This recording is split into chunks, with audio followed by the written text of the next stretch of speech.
ምዕራፍ 10 ስጦታ የሚባል ነገር መስጠትም መቀበልም የጠላሁት በአጎቴ ምክንያት ነው። እናቴ ታዲያ ሁል ጊዜ ስለ ስጦታ ከተወራ ፊቴን ሳጨፈግግ ታየኝና እሱ የስጦታ ነገር እንደ ኩፍኝ በልጅነት ነው ይወጣለት ብላ በሳቅ ፈረስ ትላለች። ልጆች እያለን ቤተሰብ ዘመድና ወዳጅ ወደ ቤታችን ሲመጣ የሚጎርፍልን ስጦታ ልዩ ነገራችን ነበር። በተለይም የሩቅም ሆነ የቅርብም ዘመድ የከበደ ነገር ካልገጠመው በቀር የማይቀርበት በየዓመቱ ህዳር ወር ላይ እቤታችን የሚደረገው የቤተ ዘመድ መገናኛ ዕለት ለእኛ ለቤቱ ልጆች የስጦታ ቀን ነበር። በራቀ ትዝታዬ ውስጥ የማይረሳኝ ከሰዎች መልክ ይልቅ ስጦታ የያዘ እጃቸውን የማስታወስ አባዜ እንደነበረብን ነው። እንዲያውም ስጦታ ክፉኛ ከመልመዳችን የተነሳ የዝምድና ማዕረግ የምንሰጠው በዝምድናው ቅርበት ሳይሆን በሚያመጡት የስጦታ መጠን ነበር። የመጀመሪያ ደረጃ የዝምድና ማዕረግ የሚሰጣቸው ዘመዶች ብዙ ጊዜ ከተማ አካባቢ የሚኖሩ መጫወቻ፣ ልብስና የተለያዩ ጣፋጮች፣ በተለይ ኬክ ያኔ ብርቅ ነበር፣ ይዘው የሚመጡት ነበሩ። ሁለተኛ ደረጃ ዘመድ ተብሎ የተቀመጡት ደግሞ ፍራፍሬ፣ በተለይም ብርቱካንና ሙዝ ይዘው ወደ ቤታችን ጎራ የሚሉት ሲሆኑ፣ ሶስተኛ ደረጃ የዝምድና ማዕረግ ላይ ያሉት ተረትና ጨዋታ ታጥቀው የሚመጡት ናቸው። 7 ቀንድ 3 አይንና ረጅም ጭራ ስላለው ጭራቅ ሲያወሩልን ያመሻሉ። ቤድ ታይም ስቶሪ መሆኑ ነው። እንኳን ልንተኛ ነፍሳችን እንደተጨነቀች እንድቹ ቁልጭ ብለን እናድራለን። ብዙ ጊዜ እኒህ ባለተረቶቹ አባታችን በኩል ያሉ ዘመዶቻችን ናቸው። አባታችን ምስኪን ነው። ዘመዶቹ በጣት የሚቆጠሩና የኑሮ ክንድ የደቆሳቸው ምስኪኖች። የእናታችን ዘመዶች ግን እንዳሸዋ የበዙ በኑሯቸውም ደህና ነበሩ። ልጆች ስለነበርን በዚህ እድሜያችን ማን መጣ ሳይሆን ምን ይዘው መጣ ነበር ዋናው ጥያቄያችን። ከአያታችን በስተቀር ከሩቅ ገጠር የምትመጣው አያታችን የእናቴ እናት፣ እሷ ራሷ የፈጣሪ ስጦታን የምትመስለን ረጅም ኮስታራ ቀይ ሴት ናት። ጆሮዋ ላይ አርቲ የምትሰካ አቅፋ ስትስመን የሀበሻ ቀሚሷ አርቲና አሽኮቲ የሚሸት አቤት ስንወዳት። አንዳንዱ ሰው እንዲሁ መገኘቱ ብቻ ስጦታ ይሆንብን የለ። እንደዚያ ነበረች አያታችን። ታዲያ ስጦታ አታምጣ እንጂ የስጦታዎቹ ሁሉ ቁልፍ ከንፈሯ ላይ ነበር። ቃሏ ምን ስልጣን እንዳለው እንጃ ድፍን ቤተ ዘመዱን የሚያሽቆጠቁጥ የንጉስ ትእዛዝ ነበር። ምን ነው ይሄ ልጅ የተማረበት ቦርሳ ረጄ ካለች አባባ ወዲያውኑ ምን የመሰለ ቦርሳ መግዛቱ አይቀሬ ነው። ለማንም የማይበገር የሚመስለኝ ቆፍጣናው አባታችን ለእናቴ እናት ይሽቆጠቆጣል። እኛን ስትጠራ ሁሉ እሷ ቤት ይላል። እንግዲህ በስጦታ ማዘዣ ደብዳቤው ላይ ሁሉ የቃል ፊርማ የምታሳርፈው አያታችን ስለሆነችም እንደሆነ እንጃ ማንም ይምጣ ማን ነፍሳችንም ስጋችንም በጉጉት የሚጠብቀው አያታችንን ነበር። አያታችሁ ከፈረመችበት ይሰጣችኋል ይባላል ሲቀለድ። እናታችን ታዲያ በዚህ ባህሪያችን እኔም ወንድሜም እህቶቼም ላይ ትበሳጫለች። ሰው ምን ይዤ ልምጣ እያለ ከዘመድ ተቋራጭ ልቅር እንዴ ብላ ቱግ ትልብናለች። በዚያ አታቆምም። አምናና ሀቻምና መጥተው የነበሩ ዘመዶቻችንን ስም ተራ በተራ እየጠራች ከመካከላቸው ታሞ ይሁን ወንዝ ሞልቶበት የቀረ አንድ ዘመድ ካለ የቀረበትን ምክንያት በቀጥታ ከእኛ ጋር ታያይዘዋለች። እንደ ቀራጭ በር ላይ ተቀምጠው እጅ እያሉ ይሄው ዘመዶቹ ሁሉ ምን ይዤ ልምጣ እያሉ ቀሩ። የዛሬ ዓመትማ አንድም ሰው አይመጣ፣ ዳሩ አባትየው እንደሆነ አይቆጣቸው ትላለች በቁጣ። የወንድምና እህቶቼ መሪ ደግሞ እኔ ስለሆን ቁጣዋ እኔ ላይ ይበረታ ነበር። አንድ ቀን ግን እናቴ ካለወትሯ ተለሳለሰች። በዚህ የባህሪ ለውጥ በጣም ነበር የተገረምነው። አንድም ቀን ስጦታ ሲሰጠና ስንቀበል ፊቷ ተፈቶ የማያወቀው እናታችን አጎታችን ወንድሟ ከልጆቹ ሁሉ ለይቶ ለእኔ ስጦታ ሊሰጠኝ ሲል ከምር ፈገግ አለች። እሱ ስጦታውን ሲያወጣ የሆነች የተንኮል ፈገግታ ፊቷ ላይ አንዣበበች። እንዲያውም ጭራሽ ምን ያቅደረድራሃል ተቀበል አጎታ አይደል አለችኝ። የእናቴ ተንኮል የተገለጠልኝ በኋላ ነበር። ሴት መለኛ ናት የሚባለው የገባኝ በእናቴ ነው። አቤት የዚህ አጎቴ ስጦታ ሲገርም! ይህ አጎታችን ገንዘብ ነብሱ ነው፣ ግነት አይደለም። ለምሳሌ አጎታችን ሲራመድ ትንሽ ያነክሳል። ወታደር ስለነበር አንዳንዶች ጦር ሜዳ ተመቶ ይመስላቸዋል። እሱ እንደሆነ ከጦር ሜዳ የተመለሰው ጠላት ዝንቡን እሽ ሳይለው ነበር። ነገሩ ወዲህ ነው። እውነት ይሁን ውሸት ግን አላውቅም። ሲወራ ነው የሰማሁት። አንድ ቀን መንገድ ዳር ዕቃ ገዝቶ መልሱን ሲቆጥር ስሙኒ ከእጇ ፈትልካ ትወድቃለች። ሳንቲሟ ስትንከባለል አጎቴ አጎንብሶ ሲከተል ዘሎ መኪና መንገድ መሃል ይገባል። አጎቴ ስሙኒዋ ላይ ሳይደርስ ሲግለበለብ የመጣ ታክሲ ቀኝ እግሩን አገኘው። ይሄው እስከ ዛሬ ያነክሳል። ታዲያ ይሄ አጎቴ አልፎ አልፎ ነው ስጦታ የሚሰጠን።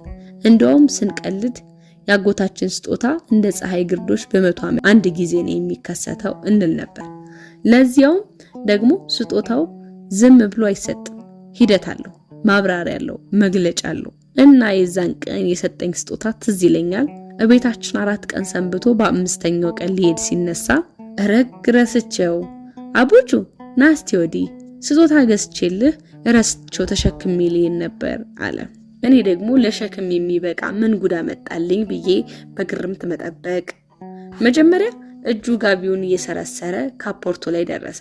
ካፖርቱን አልፎ ኮቱን ሰርስሮ ከሸሚዙ ደረት ኪስ ውስጥ መዘዝ አድርጎ አንዲት ገና ያልተቀረጸች አዲስ እርሳስ አወጣ። በቃ እርሳስ ነበር ስጦታው። ያን ሁሉ ቆፍሮ ለተመለከተ አጎቴ ነዳጅ የሚያወጣ ነበር የሚመስለው።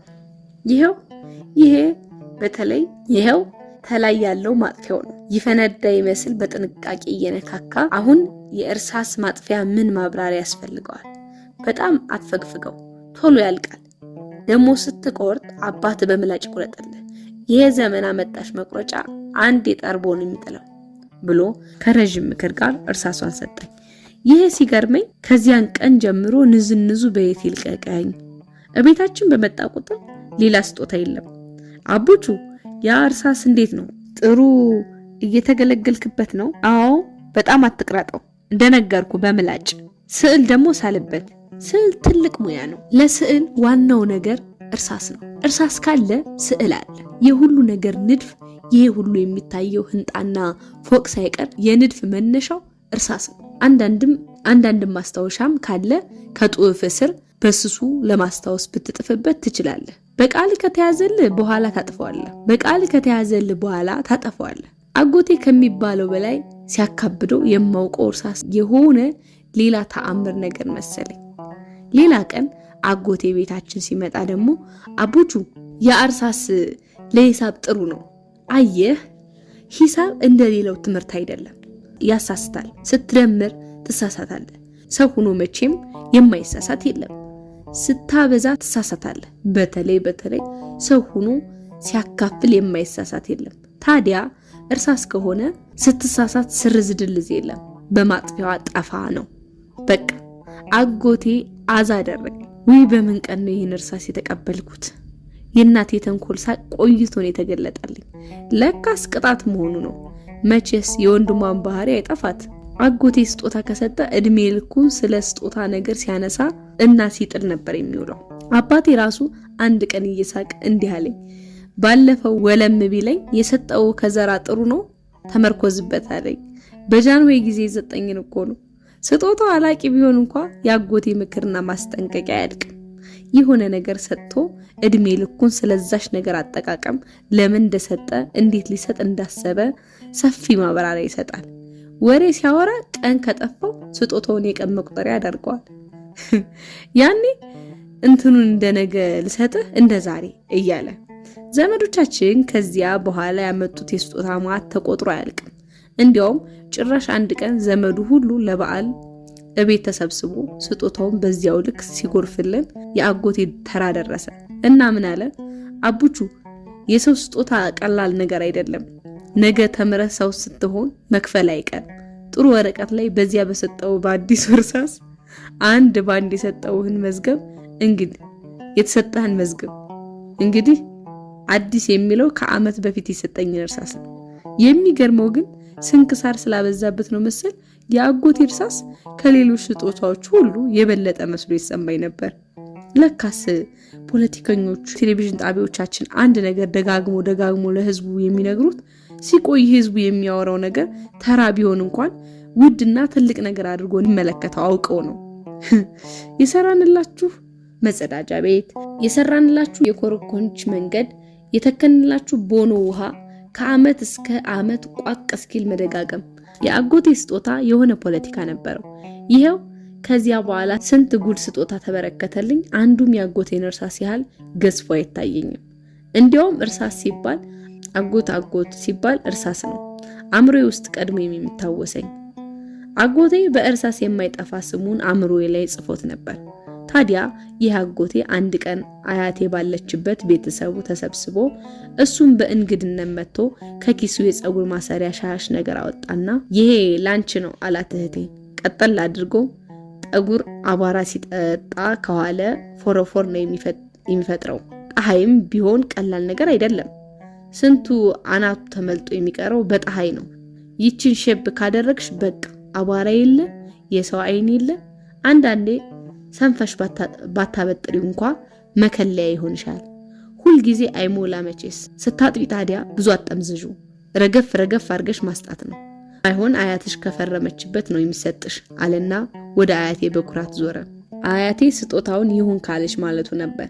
ድንገት እኔም እህቴም ወንድሜም ወደ አያቴ ሰፍ ብለን በአንድ ላይ ጮህን። እንዳትፈሪም አያቴ። አጎቴ ወደኛ ዞሮ አይምቀኝነት ጥሩ አይደለም። እሷ ስጦታ ስታገኝ ደስ ሊላችሁ ነው የሚገባው፣ እህታችሁ ናት በማለት ገሰጸን። ታዲያ ይሄ አጎቴ በቅርቡ ወደ ቤታችን መጣና አያቡቹ እስካሁን አላገባህም አልወለድክም፣ ልጅ እኮ የእግዚአብሔር ስጦታ ነው አለኝ። በሆዴ አረ እንኳን ያጎቴ ስጦታ አልሆነ እያልኩ ዝም አልኩ። መቼም ልጅ ስትወልድ እኔ ነኝ ስም የምሰጣት። አዎ ሴት ተሆነች ስጦታ ብያታለሁ። ያጎት ስጦታ ነው፣ በሌላ ስም ጥራትና ውርድ ከራሴ አለኛ። ልጄንማ ስጦታ ብዬ ሳነዘንዛት አልኖርም። ዝምታችን እሰይ በርቱ ማለት ይመስል የኛን ዘመን የምሬት ያጎመዘዘን ትርካቸውን ጭራሽ ወደ መጪው ትውልድ ሊያሻግሩ ድልድይ ሁኑ ይሉናል። አቡቹ አቤት አጎቴ፣ ስሙን እንዳትረሳው። በዛ በሰጠው እርሳስ መዝግብና አስቀምጠው። ምዕራፍ 10 አለቀ።